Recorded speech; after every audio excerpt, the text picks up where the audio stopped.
Assalamualaikum warahmatullahi wabarakatuh. Apa kabar kalian? Semoga kalian baik-baik saja dan tetap diberikan kesehatan oleh Allah Subhanahu wa Ta'ala. Bantu channel kami dengan cara subscribe dan tekan tombol lonceng kalian. Terima kasih.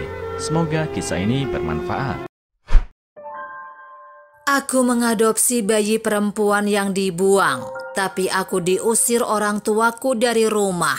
Beberapa tahun kemudian, dia membuatku menangis haru. Ketika aku berusia 30 tahun, aku dan suamiku bercerai karena aku tidak dapat memiliki anak. Ketika kami bercerai, aku tidak mendapatkan apa-apa. Bukan karena dia pelit, tapi karena dia memang tidak punya apa-apa untuk diberikan padaku. Setelah bercerai, aku kembali ke rumah orang tuaku.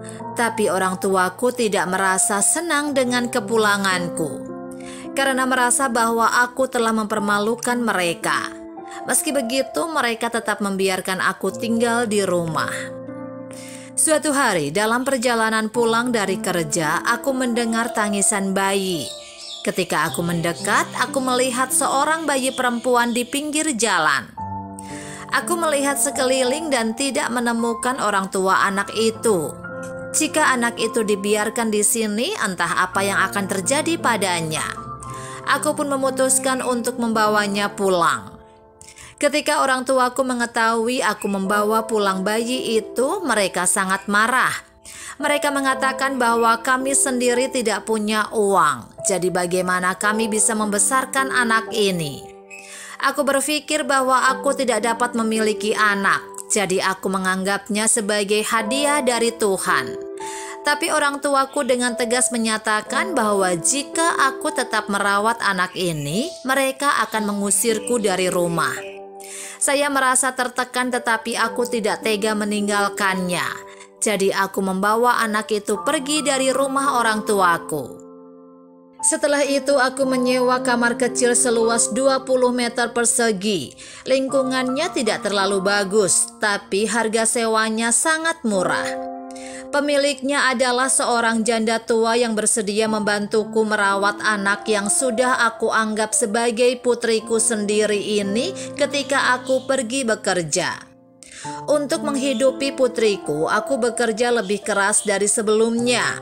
Beberapa orang yang melihat bahwa aku hidup sendiri dengan seorang anak, mereka ingin membantuku untuk menemukan suami. Tetapi ketika aku bertemu dengan beberapa pria, mereka tidak ada yang mau menerima putriku. Akhirnya aku memutuskan untuk tidak menikah lagi. Melihat putriku tumbuh sehat dari hari ke hari, meskipun saya telah banyak menderita, saya merasa bahagia. Untungnya putriku tumbuh dengan sangat berbakti dan tidak pernah membuat masalah. Aku pernah mengatakan kepadanya bahwa aku bukan ibu kandungnya, tetapi putriku tidak menganggapnya serius. Dia mengatakan bahwa dalam hatinya aku adalah ibunya. Kemudian putriku diterima di universitas dengan nilai yang sangat baik, dan aku bahkan tidak perlu memikirkan biaya kuliahnya.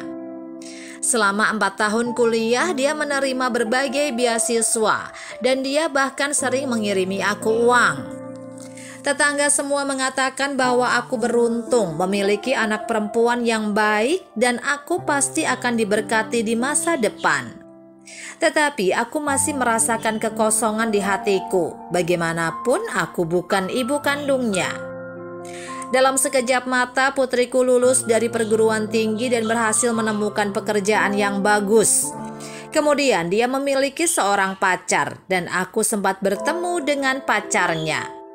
Aku pikir dia pria yang baik, tetapi untuk beberapa alasan keduanya putus setelah beberapa saat.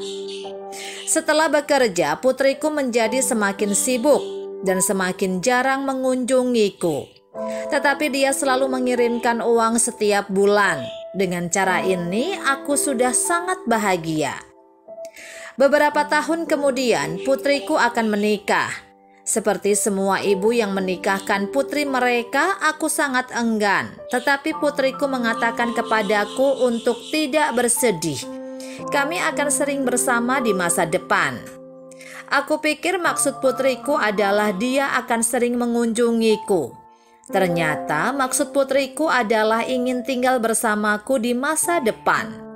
Alasan mengapa dia putus dengan mantan pacarnya juga karena mantan pacarnya menolak aku tinggal bersamanya. Setelah mengetahui hal ini, aku pun menangis haru. Aku sangat beruntung telah mengadopsinya saat itu. Dan sekarang aku memiliki anak perempuan yang berbakti.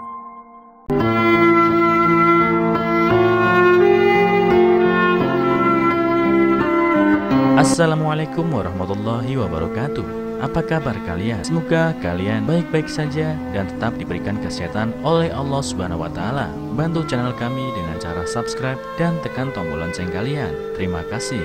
Semoga kisah ini bermanfaat.